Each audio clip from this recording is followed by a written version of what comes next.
Welcome back to my channel అమ్మతో వంట. ఈరోజు రెసిపీ వచ్చేసి కాలీఫ్లవర్ ఎగ్ కీమా.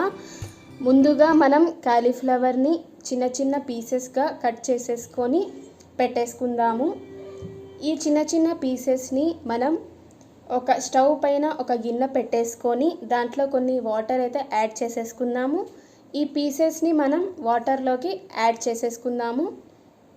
ఇలా చేయటం వల్ల కాలీఫ్లవర్లో ఏమైనా డస్ట్ కానీ లేకపోతే ఏమైనా పురుగులు కానీ ఉంటే అవనేవి సపరేట్ అయిపోతాయండి, వాటర్లోకి వచ్చేస్తాయి.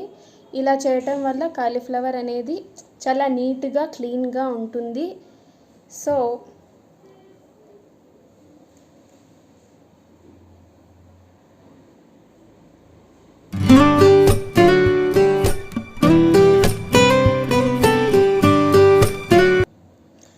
ఇప్పుడు మనం స్టవ్ పైన ఒక కడాయి పెట్టేసుకొని దాంట్లోకి అయితే సరిపడా ఆయిల్ని మనం వేసేసుకుందాము.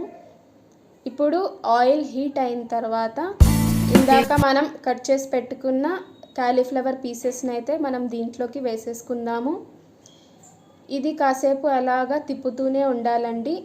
కాలీఫ్లవర్ అనేది మనకి గోల్డెన్ కలర్లోకి వచ్చేంత వరకు మనం తిప్పుతూనే ఉండాలి.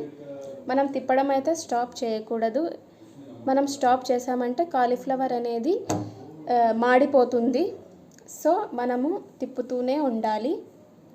ఇప్పుడైతే నేను పెద్ద సైజ్ కాలీఫ్లవర్ అయితే తీసేసుకున్నానండి. ఇప్పుడు దీంట్లోకి ఒక ఎగ్ని బ్రేక్ చేసేసి మనం దీంట్లోకి వేసేసుకుందాము. కాసేపు అలాగా కలిపేసిన తర్వాత మీరు కావాలంటే దీంట్లో ఆయిల్ మీకు ఎక్కువైందంటే మీరు తీసేసుకోవచ్చండి. నాకైతే సరిపోయింది ఆయిల్.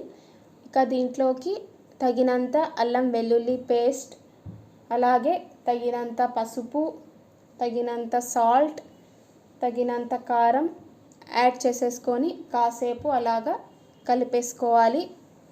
ఈ కాలీఫ్లవర్ అనేది మనకి గోల్డెన్ బ్రౌన్ కలర్లోకి వచ్చేంత వరకు అలాగా కాసేపు అయితే మనం కలిపేసుకుందామండి.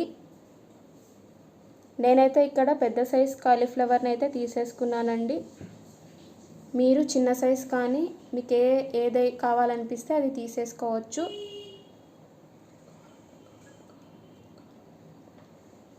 ఇప్పుడు దీంట్లోకి సరిపడా కారంని అయితే వేసేసుకుందాము. ఇప్పుడు దీంట్లోకి కొంచెం కొత్తిమీరని తుంచేసుకొని మనం వేసేసుకుందామండి. చూసారు కదా, ఈ కాలీఫ్లవర్ అయితే రెడీ అయిపోయింది మనకు. ఈ రెసిపీ మనకు చపాతీలో కానివ్వండి, జొన్న రొట్టెలో కానివ్వండి చాలా బాగుంటుంది టేస్ట్ అయితే. ఈ రెసిపీ కనుక మీకు నచ్చినట్లయితే please like, share and subscribe to my channel. And ఇంకొక మంచి రెసిపీతో మీ ముందుకు వస్తాను. Until then, bye guys. We'll meet you in our next vlog. Thank you.